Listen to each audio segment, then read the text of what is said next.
अस्सलाम वालेकुम दोस्तों, मैं हूं बाबर नज़ीर और आप देख रहे हैं अहमद मोबाइल टेक।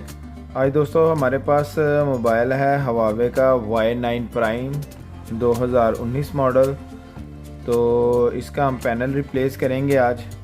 पैनल इसका फुल डैमेज है, नीचे से सारा इसका मीडिया ब्रेक है। तो आज इसका पैनल रिप्लेस करेंगे। तो चलें वीडियो स्टार्ट करते हैं।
मज़ीद इस तरह की वीडियो देखने के लिए मेरे चैनल को सब्सक्राइब करें और बेल के आइकन को प्रेस करें। शुक्रिया।